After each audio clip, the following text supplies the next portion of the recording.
গল্পকথন by Kallol chapter 2তে আমাদের আজকের নিবেদন সৈয়দ মুজতবা আলীর লেখা এ কি অপূর্ব প্রেম। জন্মভূমির টানে দেশে গিয়েছিলাম। সেই দ্বিতীয় বিশ্বযুদ্ধের সময় থেকে দেশ ছাড়া, গ্রাম ছাড়া। ছেলেদের লেখাপড়া শিখিয়ে মানুষ করব, বড় করব, এই চিন্তা করেই বাবা দেশের বিশাল জায়গা, জমি, ঘর, বাড়ি সব অল্প দামে বিক্রি করে চলে আসেন শহরে। তারপর আর কি, দেখতে দেখতে যুদ্ধ থেমেছে, ভারত স্বাধীন হয়েছে। বছরগুলো ঝরা পাতার মতো খসে খসে পড়েছে। আমি শহরে থেকে বড় হয়েছি, লেখাপড়া শিখেছি, কলকাতার বড় সরকারি অফিসে চাকরি করেছি। আর এখন রিটায়ার করার পর কেবল ঘুরে বেড়ানোর কাজ নিয়েছি। ভবঘুরে জীবন, কেবল প্রকৃতির কোলে বসে নৈসর্গিক দৃশ্য দেখে বেড়ানো, উপভোগ করা শ্যামলী মায়ের অবদান, আর ক্যামেরাবন্দি করে রাখা প্রাকৃতিক বৈচিত্র্য। নিজের খামখেয়ালির এই ঝক্কি বাড়ির কাউকে পোয়াতে হয় না। মাসকাবারি পেনশনের টাকাটা সবটাই তুলে দিই বাড়ির হাতে। ফলে বাড়ির সবাই খুশি। আর আমি হাত খরচের জন্যে, এই ঘুরে বেড়ানোর জন্যে সামান্য কিছু নিয়ে বেরিয়ে পড়ি। কখনো রাজস্থানের উদয়পুরে, কখনো মধ্যপ্রদেশের খাজুরা, কখনো সিমলা, কখনো জম্মু কাশ্মীর বা হরিদ্বার, ঋষিকেশ ইত্যাদি। তা রিটায়ারের পর 12টা বছর কত না দেশ বিদেশে ঘুরে বেড়ালাম, কত ছবি তুললাম, কত নির্ঝরিণীর ঝরে যাওয়া জলের ছবি, পাহাড়ে পর্বতে সূর্য ওঠার বা সূর্য ডোবার দৃশ্য, মন্দির বা দেবস্থানের পুরনো সেই সব টেরাকোটার ছবি তুললাম। কিন্তু তবু যেন মন আর ভরে না। রাতে ঘুম হয় না, কেবলই ঘুমিয়ে ঘুমিয়ে ট্রেনে চেপে কোথায় যেন চলে যাই। কোথায় নামি জানি না। কোনো কোনো দিন কলকাতা বা দিল্লির ফাইন আর্টস একাডেমিতে নিজের তোলা ছবি খুঁজে বেড়াই। দিল্লি থেকে ফিরতি পথে সত্যি একদিন একটা নির্জন ছোট্ট স্টেশনে নেমে পড়লাম, কর্ড লাইনের পোড়া বাজার। তারপর আর কি, লেভেল ক্রসিংয়ের ওধারে গিয়ে বাঁয়ের রাস্তাটা ধরে হাঁটতে থাকলাম গ্রামের দিকে। সামনে একটা ছোট্ট কাঠের পুল, সাঁকো। কাঠের পুলটা পেরিয়ে সামনে সরু রাস্তা, ধান ক্ষেত।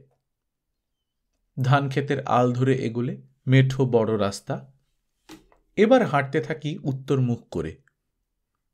ওই তো দূরে মাঠ পেরিয়ে শ্যামল বনানী ঘিরে গ্রামটা দেখা যাচ্ছে, যেন হাতছানি দিয়ে ডাকছে। পথ চলতে চলতে দেখি কোনো চাষি এই সাত সকালে কেমন করে ডোঙায় পা দিয়ে জল ছেঁচছে, আলু খেতে জল দিচ্ছে। কোথাও বা কোনো চাষি মাঠে লাঙল দিচ্ছে আর গরুর পিঠে ছড়ি মারছে, আর মুখে আউড়িয়ে যাচ্ছে, হাট হাট হাট। ওদিককার ওই গ্রামটার নাম কি যেন? হ্যাঁ, ধেমুয়া। লোকে ধেমো বলেই ডাকে। একটু এগোলেই একটা উঁচু মতো ঢিবি রাস্তার ধারে। ঢিবিটার ওপর কটা লোক উনুনে খেজুর পাতা পুড়ে দিয়ে বড় বড় হাঁড়িতে জাল দিচ্ছে। হ্যাঁ, খেজুর রস জাল দিয়ে ওরা গুড় তৈরি করছে, ঝোলা গুড়, পাটালি গুড়। ছোটবেলায় গ্রামে থাকতে কতবারই না ওই ঢিবিতে উঠে ওদের গুড় তৈরি করা দেখেছি। তখন ওদের উনুনের পাশে আমরা 2-5 জন যারাই বসে থাকতাম, তাদের হাতে ওরা ওই গরম গুড় ধরিয়ে চাখতে বলতো, কিরে, ধো গন্ধ হয়নি তো? আমরা গুড় চেখে বলতাম, না চাচা, ধো গন্ধ হয়নি, খুব ভালো টেস্ট হয়েছে। রহিম চাচার মুখটা জলজল করে উঠত। যাক, এত পরিশ্রম তাহলে সার্থক। এবার তবে কলসিতে ভরে ফেলা যাক।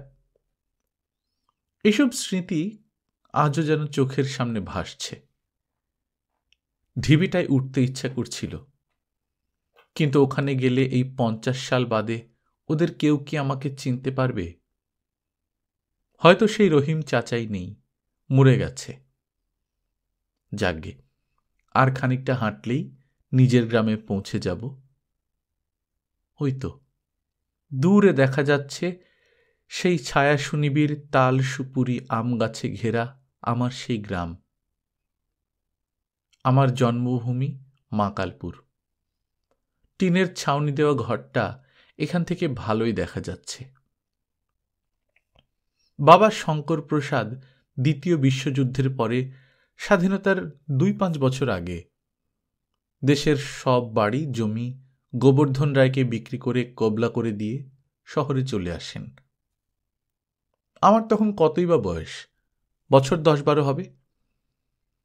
বাবা মায়ের মুখেই শুনেছি দেশের বাড়ি ঘর বিক্রি করলেও মা কালীর মন্দির আর মা মনসার ঢিবিটা বিক্রি করেননি। সেই স্মৃতি ঘেরা রাস্তা দিয়ে হাঁটতে হাঁটতে পেরিয়ে এলাম কতটা পথ। দুপাশে ধানের জমি, সবুজ হলদে গাছে সোনালি ধানের শীষ ধরেছে, হাওয়ায় দুলছে শীষগুলো। আগে এইসব মাঠে একবারই ধান চাষ হতো, কেবলমাত্র বর্ষার জলে। আর এখন পাম্পের দৌলতে জল তুলে সেচ লাগিয়ে বছরে ধান তুলছে 3 বার। তবু ধান চালের আকাল আর গেল না। বাজারে আলুর দাম 10, চাল 10, 12, 15 টাকা কেজি। গরিব চাষিদের যে দুরবস্থা আগেও ছিল, এখনো তাই রয়ে গেছে। হাঁটতে হাঁটতে এসে পড়লাম বারাসাতের মাঠে। ছোট্টবেলায় এখানেই সবাই মিলে ফুটবল খেলতাম, ঘুড়ি ওড়াতাম, হাডুডু প্রতিযোগিতায় নাম দিতাম। বাঁ পাশে নতুন পুকুর। পুকুরের পাড়টা বড় উঁচু। পাড়ে তখনও যেমন কুল, বাবলা, বেলগাছ, রাম তুলসী, আঁশশাওড়া, ভেরান্ডা গাছে ভর্তি থাকত, আজও তেমনি আছে। ছোটবেলায় নতুন পুকুরের পাড়ে উঠতে বেশ মজা লাগত, যেন পাহাড়ে উঠছি। তখন নতুন পুকুরের পাড়ে একটা বিশাল কদবেলের গাছ ছিল, এখন আর নেই। এক সাধু বাবার মাথায় ছিল বিরাট জটাজুটো। হিমালয়ে সিদ্ধিলাভ করে এই কদবেল তলায় এসে নিশ্চিন্তে আস্তানা গেড়েছিলেন। পরে উঠে যান ত্রিবেণীতে, সেখানে কালীনাথ আশ্রম স্থাপন করেন। সাধু বাবা এখানে এসে মাটিতে একটা চৌকো গর্ত করে যজ্ঞ করতে শুরু করেন। হোম যজ্ঞ শেষ হলে পরে সন্ধ্যার প্রাক্কালে একবারই অন্নগ্রহণ করতেন। অন্নগ্রহণের পূর্বে সাধু বাবা একটা খামবাজি হাঁক ছেড়ে ডাকতেন, আয় আয় আয় শিবা আয়। তারপর কোথা থেকে দলে দলে সব শেয়ালেরা বন থেকে বেরিয়ে একটা সাড়া দিত। পরে সবাই এসে সাধু বাবার যজ্ঞবেদী ঘিরে জড়ো হয়ে দাঁড়াত। গ্রামের জমিদারবাবু সাধু বাবার অলৌকিক ক্রিয়াকর্মে সন্তুষ্ট হয়ে সাধু বাবার জন্য একটা পাকা যজ্ঞবেদী বানিয়ে দেন। সেই যজ্ঞবেদীটা এখনো রয়েছে। শিয়ালেরা এসে দাঁড়ালে সাধু বাবা গাওয়া ঘিয়ে তৈরি করা লুচি আর হালুয়া দিয়ে শিবাদের সেবা করতেন। পরে ওরা চলে গেলে সাধু বাবা সপাকে রান্না করে অন্নগ্রহণ করতেন। উঁকি দিয়ে দেখতে ইচ্ছা করল বেদিটা, কিন্তু যা জঙ্গল, ঢুকতেই ভয় করতে লাগল। যজ্ঞবেদীর চারপাশে বাবলা আর রাম তুলসীর বন, ঝোপঝাড়। নতুন পুকুরের সেই নিথর সবুজ জলটা দেখা যাচ্ছে ওপর থেকে, আজও তেমনি চকচক করছে, যেন হাতছানি দিয়ে ডাকছে, কিরে কেমন আছিস? বড় রোদ্দুর উঠেছে, আয় আমার জলে ডুব দিয়ে স্নান করে একটু শীতল হয়ে যা। পাড়ের ওদিকটা দিয়ে নেমে জলের কিনারায় পৌঁছালাম। জুতো খুলে পুকুরের জলে নেমে হাত মুখ ধুয়ে নিলাম। কি ঠান্ডা জল! পায়ের নিচে সাদা হলুদ বালি, একটুকুও কাদা নেই। পুকুরের এদিক ওদিকে শাপলা শালুক পদ্মে ভর্তি, আর আছে কলমিলতা, তাতে নীল রঙের ফুল ফুটেছে। পাড়ের উত্তর পূর্ব কোণে দেখা যাচ্ছে একটা টালির ঘর। আগে তো এটা ছিল না, কেউ বা হয়তো জবরদখল করে কুঁড়ে বানিয়েছে। মাঝ পুকুরে একটা বড় রাজহাঁস চড়ে বেড়াচ্ছে।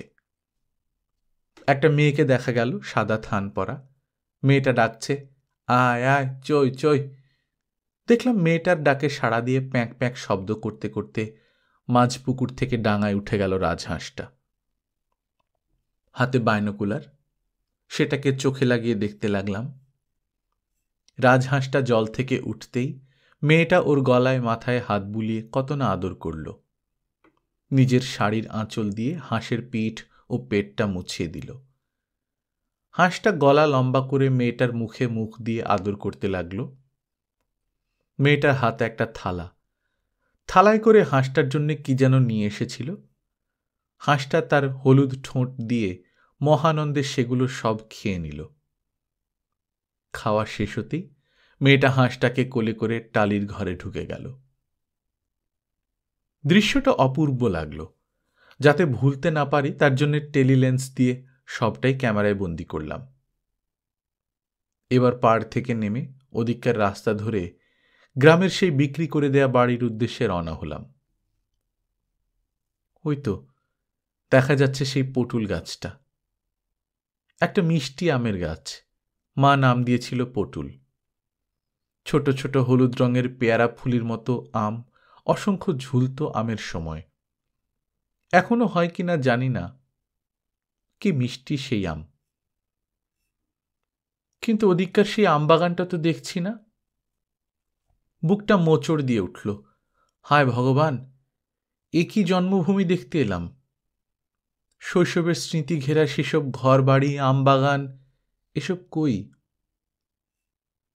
আমবাগানের বদলে ওখানে হাল চালাচ্ছে কজন চাষি। মনে পড়ে শৈশবের কত স্মৃতি। ছোট্টবেলায় ঝড় উঠলেই ওই আমবাগানে ছুটতাম আম কুড়াতে। ঢিপঢাপ করে পাকা আম পড়তো এ গাছ ও গাছ থেকে। গ্রামের কত ছেলে মেয়েই না এসে কোঁচড় ভর্তি করে আম কুড়োতো, বাড়ি নিয়ে যেত। তখন কেউ বারণ করত না। তারপর গ্রামে তো এলাম, কিন্তু কে আর আমায় চিনবে? আর আমি বা কাকে খুঁজে পাবো যার সঙ্গে দাঁড়িয়ে দুটো কথা বলবো? পটুলের আমতলাতেই ছিল মা মনসার ঢিবি। ঢিবিটা আজও আছে। একটা বিশাল মনসা গাছ হয়ে রয়েছে। দেখে মনে হচ্ছে পৃথিবীর সেই প্রাচীনতম গাছের বংশধরের একটা এই ঢিবিতে আজও বিদ্যমান। একটু দাঁড়িয়ে মা মনসাকে স্মরণ করে প্রণাম করলাম। এবার সামনের আলু ক্ষেতটা পেরোলেই টিনের সেই ঘরটা, যেটা দূরে রেললাইন থেকে নজরে আসছিল। ওইটাই আমাদের পৈতৃক বসত বাটি। এত বছর পরেও ও ঘরটার কোনো পরিবর্তন হয়নি কেন কে জানে। ওপাশে দাঁড়িয়ে মা কালীর মন্দির। শিব কালী একই ঘরে প্রতিষ্ঠিত। কি জানি এখনো পুজো হয় কিনা। মন্দিরের মাথার চূড়োতে গজিয়ে উঠেছে বিশাল বটবৃক্ষ। গাছের শেকড় বাকড় দিয়ে আষ্টে পৃষ্ঠে মন্দিরটাকে জাপটে ধরে আছে। মন্দিরে একটা দরজার পাল্লা নেই। দেখলাম মায়ের মূর্তিটা, আর পাশে শিবলিঙ্গ এখনো বিরাজিত। দু চারটে জবা ফুলও চড়ানো রয়েছে মার পাশে। মাকে স্মরণ করে প্রণাম করে উঠতেই দেখি এক বৃদ্ধা ভদ্রমহিলা বলছেন, কে বাবা তুমি? তোমাকে তো চিনলাম না। বললাম, আমার নাম অজিত, ডাকনাম রেনু। বাবা মার কাছে শুনেছি এটাই নাকি আমার জন্মস্থান। কতদিন আগে বাবা এইসব বিক্রি বাট্টা করে চলে যান, তার জন্মভূমি দেখার সময় পাইনি এতদিন। তাই একবার দেখতে এলাম। তা মা, আপনি? ওমা, তুমি তুমি রেনু, এসো বাবা, এসো, ঘরে এসো। আমি তোমার বড় জেঠিমা হই। বড় কর্তা ছোট কর্তা দুজনেই গত হয়েছে। পড়ে আছি আমরা দুই বুড়ি আর নাতি নাতনিরা। এসো এসো, বসো। প্রণাম করলাম জেঠিমাকে। বুঝলাম ইনি গোবর্ধন জ্যাঠার স্ত্রী। ইনাদের হাতেই বাবা সব তুলে দিয়ে গেছেন, শুধু ঠাকুর থান দুটি ছাড়া। বাড়িতে বসে জলযোগ করতে করতে দেখলাম ছোটবেলার দেখায় সেই সব ঘর বাড়ির কোনোটার চিহ্ন নেই। কোথায় সেই বিশাল উঠোন, কোথায় সেই কলতলা টিউবওয়েল, সেই খড়ের চালের বড় ঘর, কোথায় বা সেসব মরাই, ঢেকিশাল, পায়রা ঘর। উঠোনের সেই বিরাট ক্রোটন গাছটাও আর নেই। এইসবের বদলে ছোট্ট এক চিলতে উঠোনের এপাশে ওপাশে খুপড়ি খুপড়ি ঘর বাড়ি, রান্নাঘর, বাথরুম। বড় জেঠিমা ছোট জেঠিমা দুজনই এসে বলল, তা এবেলা খেয়ে যাচ্ছ তো? দুটো শাক ভাত খেয়ে যাও। এসেছো যখন 2 দিন থেকে গেলেও কোনো অসুবিধা হবে না। জেঠিমাদের প্রথম অনুরোধে জলযোগটা সারলাম আর বললাম, না জেঠিমা, থাকা খাওয়ার জন্য চিন্তা করবেন না, এই তো বেশ মিষ্টি খেলাম, এবার উঠব, গ্রামটা একটু ঘুরে দেখব, কেউ আমাকে চিনতে পারে কিনা দেখি, পরে একদিন ফের আসব। আচ্ছা জেঠিমা, বাবার মুখে শুনেছি যোগিন কাকা বলে একজন আমাদের সব জমি জমা দেখাশোনা করত, তার দেখা কোথায় পাবো বলতে পারেন? ও, যোগিনের কথা বলছো? হ্যাঁ, ও তো এখনো বেঁচেই আছে, তবে খুবই বুড়ো হয়ে গেছে। ওরা 2 বাপ বেটিতে এখন নতুন পুকুরের ওই পাড়ে একটা ঘর বেঁধে আছে। তা যাও না, গেলেই দেখা পাবে যোগিনের। তোমার বাবার ডান হাত ছিল ওই যোগিন, ক্ষেত খামার চাষবাস একাই সামলাতো বয়সকালে, এখন আর কিছুই পারে না। তারপর ওর মেয়েটা বিধবা হবার পর আরও ভেঙে পড়েছে। একটা ছেলে থাকলে বরং বাপকে দেখত। ঠিক আছে, আজ আসি জেঠিমা, দেখি যোগিন কাকার সঙ্গে দেখা হয় কিনা। দুঃখ বেদনা আর হতাশা নিয়ে জন্মভূমি দেখার শখ মিটিয়ে গেলাম আবার নতুন পুকুরের পাড়ে। পুকুরের স্বচ্ছ জলে যোগিন কাকার টালির ঘরের ছায়া পড়েছে, জল তরঙ্গে কুঁড়ে ঘরের ছায়া তরঙ্গায়িত হচ্ছে, আর দুলছে আমার মন। আবার কি দেখব সেই শুভ্র বসনা থান পরা যুবতী কন্যাকে, আর সেই লম্বা গ্রীবাধারী রাজহংসটাকে। ডাকলাম দূর থেকে, যোগিন কাকা বাড়ি আছো? যোগিন কাকা? কে? কে ডাকে বাইরে? দেখ তোমার শ্যামলী। শ্যামলী এলো। শ্যামলীর কোলে সেই বড় রাজহাঁসটা। বলল, কাকে চান? বললাম, যোগিন কাকাকে। বলো শঙ্করবাবুর ছেলে রেনু এসেছে উত্তরপাড়া থেকে, তোমায় ডাকছে। আর কিছু বলতে হলো না। দড়ির একটা খাটিয়ায় শুয়েছিল যোগিন কাকা, পাশে রেডিও বাজছিল। আমার কথা শুনতে পেয়ে নিজেই উঠে এসে বলল, কে এসেছিস? রেনু এসেছিস? আয় বাবা, ভেতরে আয়। খবর কি বল, কেমন আছিস তোরা? বাপরে, কত বড় হয়েছিস। তারপর বাবা মা সব কে কেমন আছে বল? আমার কথা তোদের এখনো মনে আছে দেখছি। বসলাম দড়ির খাটিয়াতে। বললাম, কি করছিলে যোগিন কাকা? কি আর করব, খবর শুনছিলাম আর কি। তুমি কেমন আছো বলো? কিন্তু তুমি তো ওদিককার তেঁতুলতলায় মনসা ঢিবির কাছে থাকতে, তা এখানে উঠেলে কি করে? যোগিন কাকা একটা দীর্ঘশ্বাস ছেড়ে বলল, সে অনেক কথা। তোরা চলে যাবার পর গোবর্ধন বাবুরা আমার ওই বসত ভিটেটুকু কেড়ে নিল, জোর করে বাড়ি ভেঙে দিল। ওই ভিটেতে ওরা আলু ক্ষেত করেছে, আর তোদের সেই শখের আম বাগানটা বিক্রি করে দিয়ে গাছ কাটিয়ে চাষবাস করছে অন্য লোকে। গ্রাম পঞ্চায়েত ওদের হাতে। অনেক কষ্টে গ্রামের 8-10 জনের সুপারিশে নতুন পুকুরের পাড়ে মাথা গুঁজবার এই জায়গাটুকু পেয়েছি। তারপর জিজ্ঞেস করলাম, এটা কি হয় তোমার, মেয়ে? হ্যাঁ, ওটাই আমার শ্যামলী মা, বড় দুঃখী। ছেলেবেলাতেই মা মারা যায়, তারপর একটু ডাগর হতে একটা ভালো পাত্র দেখে বিয়ে দিয়েছিলাম, ঘর জামাই করেছিলাম ছেলেটাকে। কি ভাবি না ছিল দুটিতে, কি মিলমিশ। সব সময় আনন্দে আর ফুর্তিতে ডগমগ থাকতো দুজনে। সারাদিন খেতে খামারে মাঠে কত কাজই না করত, ধান বোনা, ধান কাটা, ধান ঝাড়া। শখ করে দুটো রাজহাঁস পুষেছিল, কিন্তু অত সুখ সইল না অভাগীর কপালে। খেতে কাজ করতে করতে কাল কেউটিতে কাটল জামাইটাকে। জামাইকে বাঁচাতে রোজা, হাসপাতাল সবই করেছিলাম, কিন্তু বাঁচল না। যোগিন কাকা কাপড়ের খুঁট দিয়ে চোখের জল মুছল। অল্প কদিন পরে শ্যামলীর রাজহাঁসটাও মারা গেল। শ্যামলী আরো ভেঙে পড়ল। কতবার বলেছি, ওসব থান পরা ছাড়, রঙিন পর, মনটাকে শক্ত কর। বললে, আমি তোর আবার বিয়ের চেষ্টা করব, তা মেয়ে আমার মোটেই রাজি নয়। একবার মেলা দেখতে গিয়ে দুজনে একটা ছবি উঠিয়েছিল। মেয়ের আমার ওই জামাইয়ের ছবিটাই সম্বল, এই সবই খবর। তা রেণুবাবু, এতদিন পরে জন্ম ভিটে দেখার কথা মনে পড়ল?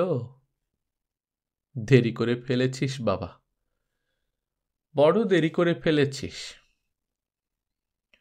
এইসব জমি জায়গা বিক্রি বাটা না করে যদি এখানে থেকেই লেখাপড়া করতিস, তবে দেশের বাড়ির এই জমির এই হাল হতো না। এখন এখানকার জমির দাম কত হয়েছে জানিস? 5,000 টাকা করে কাটা। তোর বাবা সব কিছু ঘুচিয়ে অকারণে চলে গেল। বললাম, যোগিন কাকা, এবার তুমি থামো, আমি আর কিচ্ছু শুনতে চাই না। আমি আমার স্বপ্নের শৈশবের সেই জন্ম ভিটেটুকু দেখতে এসেছিলাম শেষ বয়সে। তা যা দেখলাম তাতে আমার স্বপ্নভঙ্গ হয়েছে। এখন মনে হচ্ছে না এলেই ভালো করতাম। শ্যামলী চা নিয়ে এলো, বলল, আপনার চা। চায়ের প্লেটটা হাতে তুলে নিয়ে বললাম, শ্যামলী, তোমার সঙ্গী সাথীটি কোথায় গেল? শ্যামলী বুঝতে পারল না। যোগিন কাকা বুঝিয়ে দিল, রেণু তোর রাজহাঁসের কথা বলছে, তাই তো বাবাজি? হ্যাঁ, ওই যে আমার বিছানায় শুয়ে ঘুম মারছে। শ্যামলী গিয়ে রাজহাঁসটাকে কোলে তুলে নিল। হাঁসটা শ্যামলীর কোল থেকে নেমে ওর গলায়, মুখে, বুকে ঠোঁট ঠেকিয়ে চুমু দিল। ইত্যবসরে আমি স্বভাবসুলভ চরিত্রে শ্যামলীকে আর তার সঙ্গী সাথীকে ধরে রাখলাম আমার ক্যামেরায়। শ্যামলী আপত্তি করেনি ছবি তোলাতে। হ্যাঁ, সেই আলোকচিত্রগুলোরই একটি বিশেষ একখানা ছবি এবার স্থিরচিত্র প্রদর্শনীতে প্রথম স্থান পেয়েছে আন্তর্জাতিক সম্মানও। What a mysterious love it is. সত্যি, এ কি অপূর্ব প্রেম। যোগিন কাকা বলেছিল, শ্যামলী মা তার নিজের মানুষকে হারিয়ে শ্যামলকে নিয়ে দিনরাত পড়ে আছে। কি বিচিত্র ওদের প্রেম।